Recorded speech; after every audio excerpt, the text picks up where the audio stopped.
Okay, for this week's trick we need a card selected. Say it's the Ace of Diamonds. We're going to cut it into the middle of the deck, and then just by magic the card will pop right out. Okay, so first we're going to have a card selected, and then you're going to cut it into the middle. Please see the video on false cuts, and that'll show you the move I'm using here.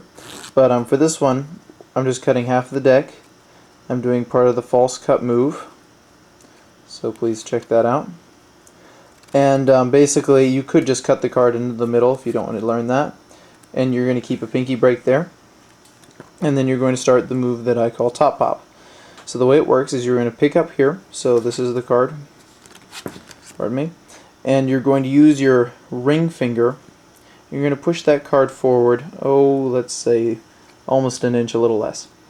You're going to push that card forward, and you're going to kind of keep it covered with this half of the deck. Then what you're going to do is you're going to keep your fingers here over the card, and you're going to use your index finger to pull down on the card. So these are holding the card. Your index finger is holding down. That's going to create a little bit of pressure. Eventually, you're going to release with these fingers, sending the card underneath the deck like so. So it's going to be like this. They're holding down, it's pressing, and it's going to flip out. Now this is a little easier. When you push with this hand, it's pushing there. You can also use the deck to kind of, and that finger to keep it down. And it goes over like this. So at full speed, it looks like that. So without the top half there, it looks like this. Just like so. Now this is something you're going to have to practice. Flipping it out like there. Now once you're going to be pushing down, you want to try to send this so the index finger is going to be touching the bottom of the deck, and that will keep it there. So that's how it's staying on. And you'll find the right amount of going out. You don't want to be too short, it'll be harder. You don't want to go too long because your index finger will have to reach a little farther. So one more time, card is selected. We cut it into the middle. And these cuts are just sort of to give the illusion of the mixing up and stuff. You're going to push forward, hold with these fingers, and then what you're going to do is after you've popped it, you're going to take this deck quickly around, and you're going to put it on the bottom here. And then you're going to spread the cards across the table. So let's see what it looks like from both sides.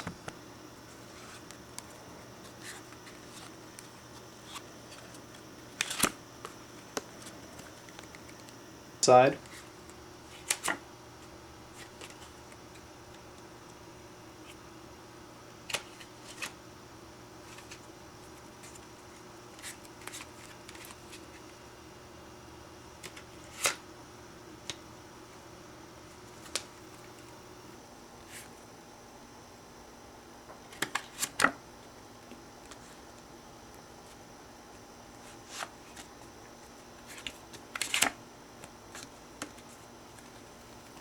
Ribbon spread, what you're going to do is hold the deck, 3 fingers on this side, the thumb on this side, index finger here. The index finger is going to play the key role.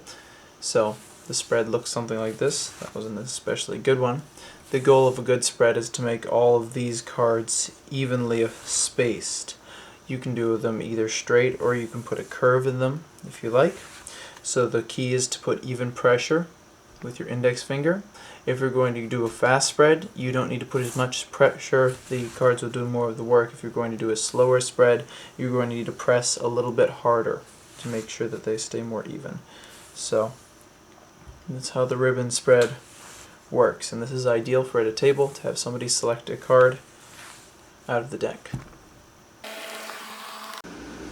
That's a big one. Today I'd like to talk really fast about shuffling. When should you shuffle? When shouldn't you shuffle? I've seen some card tricks that were like 3 minutes long, and the first minute I'm watching the kid shuffle. He's shuffling the cards up, and then he has a card selected. Is that really necessary? Well, we want to know that the deck is mixed, but it really isn't that necessary to be shuffling and shuffling, shuffling. One shuffle will do. If you're going to shuffle the cards, give it one shuffle maybe if it's a trick that has no deck setup. Now the interesting thing is, when you see a inexperienced magician shuffle the cards, it usually means it's a impromptu trick. There's no deck setup. If he doesn't shuffle the cards, it probably means there's a deck setup. If you see an experienced magician not shuffle the cards, it probably means it's an impromptu trick, because it doesn't matter. He's not going to shuffle the cards for no reason, because he knows they're already mixed. However, if an experienced magician shuffles the cards, I know there's probably going to be some sort of deck setup. So like when I watch Andy Field Magic, so who has a great channel, he will shuffle the cards if there's some sort of deck setup, and that's when I usually know he's got some cards controlled somewhere. Whereas if he doesn't shuffle, I usually know it's impromptu. Another way you know if there is probably some deck setup is if he pulls it out of the card box. There's deck setup, or a color change might happen. A lot of times if the cards are brought out of the box, there might be some sort of color change, because it looks natural to pull them out of the box in impromptu and stuff, which is a tip for your videos. Pull them out of the box. You know, if you're doing a trick where the backs of the cards change from red to blue, and you're starting with red, pull it out of a red box, because they won't expect blue cards coming out of that box. But and it just makes it look more impromptu. But as far as shuffling in your tricks, you really don't need to shuffle if it's an impromptu trick.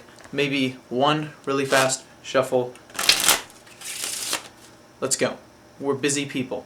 Shuffling only means something if the trick has some stacked cards, or if a card has already been selected. If you're going to shuffle a couple times for after the card has been selected, don't do the two same shuffles back to back. Do a riffle shuffle, do an overhand shuffle if you need to control the cards. You know, learn different kinds of false shuffles and cuts, so that way you will be mixing things up. So you're not just doing the same thing over and over again. So, and if you're doing a long routine where you shuffle the cards several times, do different shuffles along the way, do different cuts along the way. And that's part of learning and building up a collection, a big arsenal of different false cuts and shuffles. It will make your magic a lot more interesting to watch. So, don't do unnecessary shuffling in your videos. Make them fast, make them interesting, and people will like them. So, thanks for watching.